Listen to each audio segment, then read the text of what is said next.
Hello. So grateful to be up here again. Janet, can you go move the mic? I'm having trouble hearing, or stop. How's it? Yeah, I think I just have to stand a little closer. It'll help me see my laptop a little better too. Well, I am grateful to be up here, and you may or may not know that the spiritual support team has picked a theme where each of us on the team speak to it. Our theme is moving from fear to love. Delith spoke to that a couple weeks ago. And my approach is a little different, and I hope it to be sort of practical. I wanted to expand and visit a lot of different angles of that, and I have some wonderful quotes. So let's not start with fear. First of all, this phrase and the word fear is so common that I think a lot of us don't slow down enough to make time to dig deeper. This part of the series is an exploration and an invitation to slow down and just contemplate deeper for you and your life's journey. I want to start with the realization that so many other emotions and feelings are what we exhibit, while the underlying thing is the fear, or the darkness, or the shadow, or some unhealed issue. Fear can express as shame, jealousy, guilt, anger, addiction. You know all that stuff. I'm not telling you anything new. So this phrase, from fear to love, could easily be said moving from shame to love, or from jealousy to love, from guilt to love, from lack to love. I focus on the wording.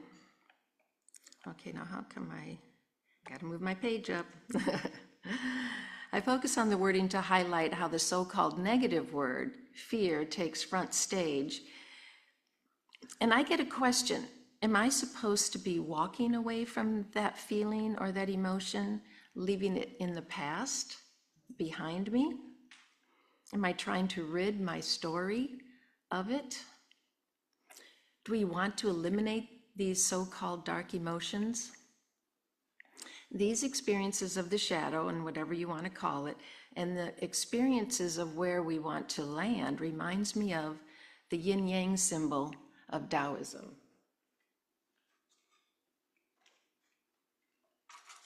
Ta-da! Hope you can all see that. You're very familiar with it. Some of you, may have just seen, had some cursory, understanding of it. But I'm going to dig a little deeper with this fear to love theme. So the two opposing fields that are swirling next to each other are not to be thought of with judgment. They are opposites. One's negative and the other's positive, but not in a good, bad definition. They are energies like polar opposites, magnetic opposites. They change with what the context is.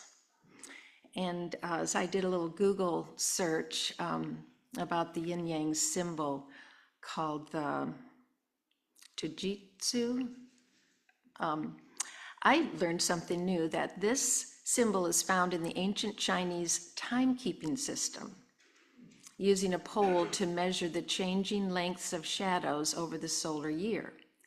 It was invented as long ago as 600 to 900 BCE. In fact, it closely approximates a graphical representation of the daily change of a pole's shadow length during the year. Yang begins at the winter solstice and indicates increasing daylight over the darkness, and thus is associated with the sun.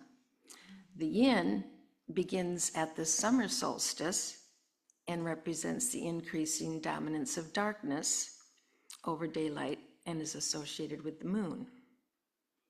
Ancient origins of the yin-yang also tie the shadow of the earth on the moon and the position of the Big Dipper through the year. These observations make up the 4 points of the compass.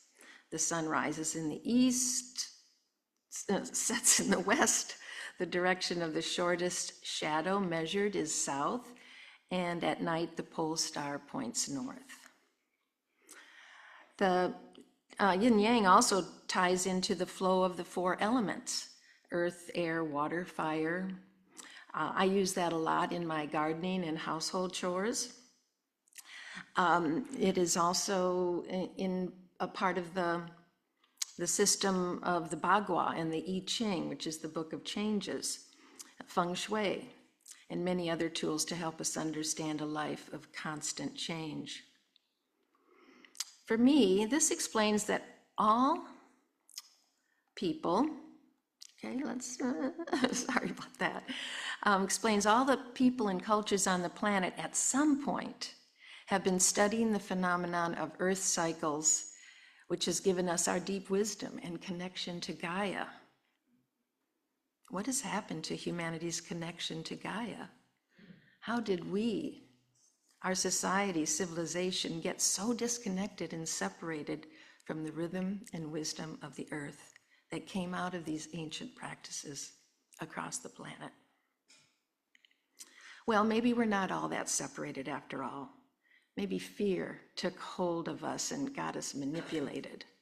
Whereas all the cycles of nature and the duality of the illusion, the dark and the light, the hot and the cold, all are contained in the whole, infinite, expanding universe.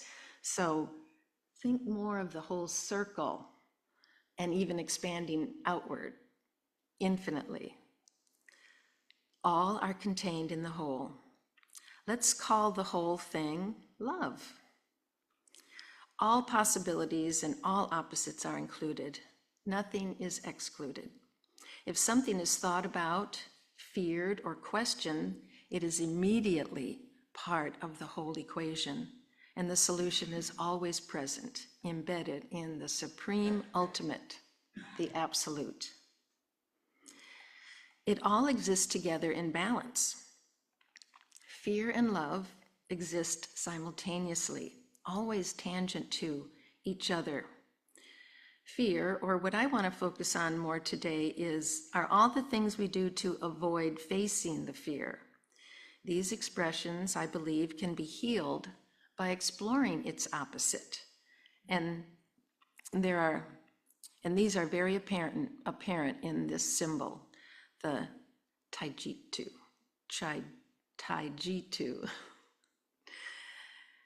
Dark and light, sun and shadow flow in an intricate, continual, predictable dance. One thing cannot exist unless there is an opposing, balancing entity of energy. Shame cannot exist unless there is an opposite, yet balancing force of self-love. Jealousy, envy, lack exist in the full presence of all the abundance, generosity, and availability of all these things, ready to flow and pour itself into the void, or to light the shadow. So as I talk about fears, or rather the ways that we avoid them, there is always a loving antidote on the horizon and within to balance it out.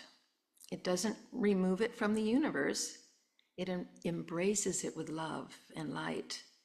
And then if you look at the opposite circle or dot that's in each realm, that to me suggests that we have a bit of the opposite. We have a bit of the healing that we want already within us.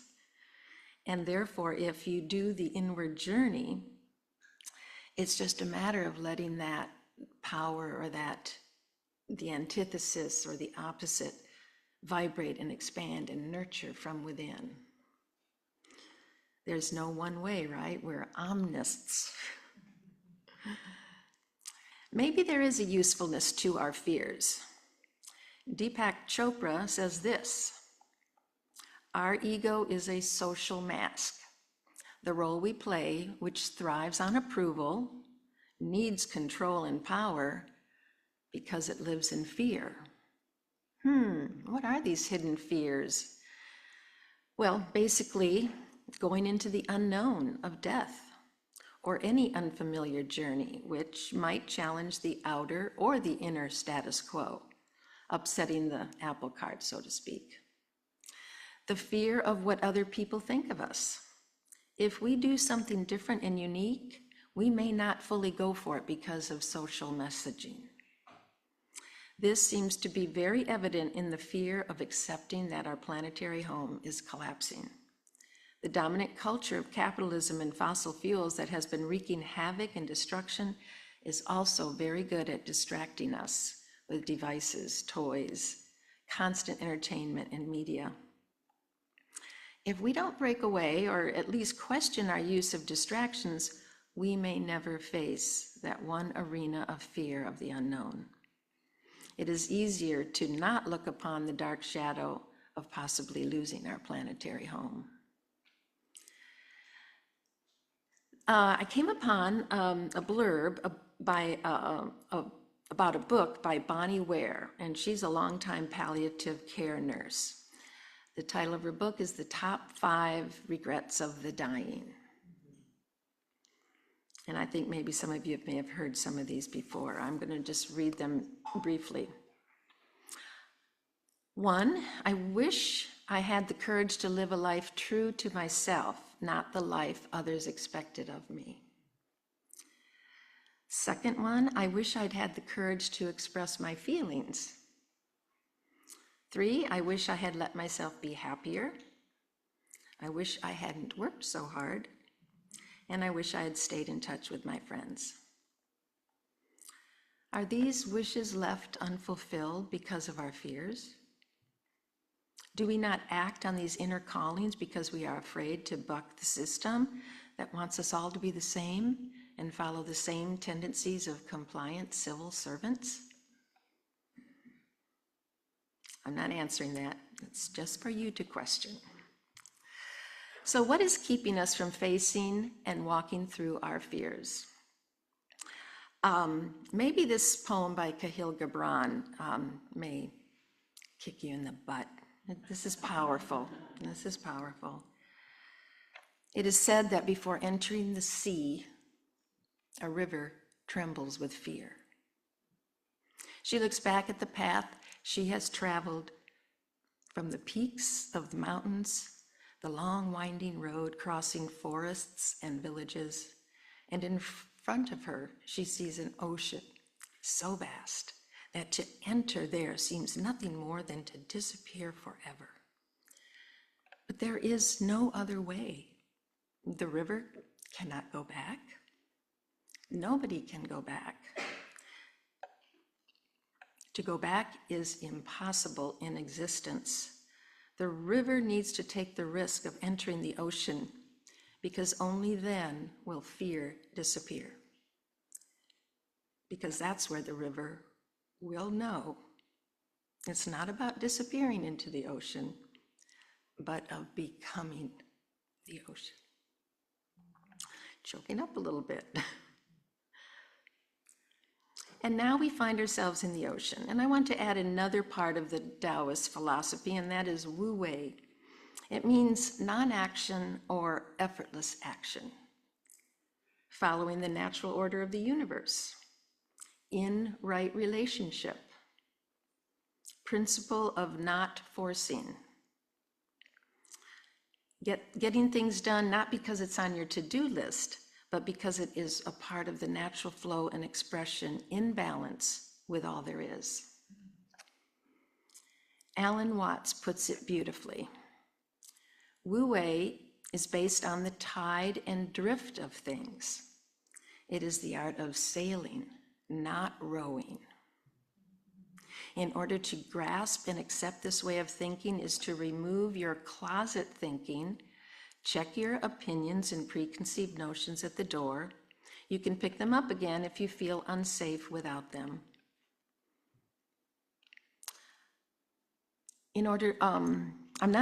These are Alan Watts' words. I'm not trying to argue you out of your opinions and views. I'm merely suggesting that for the sake of an experiment, you temporarily suspend things and view what is, as if you didn't know how to talk.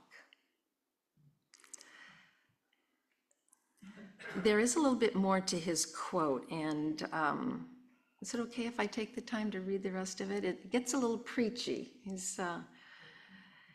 He says, "It will not be possible to compel yourself into this way of looking at things, because what Buddhists call habit energy is going on and on and on. As I talk, you will find yourselves thinking in a compulsive and habitual way. Now, please don't get agitated that this is an anti-intellectual point of view, that this is determining the value of logic and reason. We will bring all that back later when we need it. But for the time being, let's simplify. Close your eyes, listen. What do you really and truly, honestly hear?" So with this invitation by Alan Watts, I'm beginning to wind the talk down. And, a lot of us are really working on ourselves. We see challenges, we're seekers, we're omnis, we're here because we are on the journey. So if you don't know the antidote to a particular challenge, a fear, a wound, or an issue that you're dealing with, and if your efforts and contemplations are going nowhere, and you're not seeing any improvement with the strategies you've been using, then maybe a look at opposites may help. Moving from yin to yang, or vice versa. From fear to silence. From hard line to soft lines.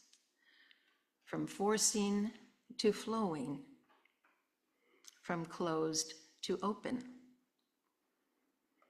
From talking to listening. From giving outwardly to receiving inwardly. Keep changing. Changes are built into the cosmos, from man-made to nature-made. One last quote. I really had to put this in there. I think it fits. It's from Bayard Rustin. Anybody see that documentary? He was the one who organized the big March on Washington in 1963. And the documentary got me really interested in him. I got on a Zoom call where his surviving partner was on that call. And well, anyways, this is his quote.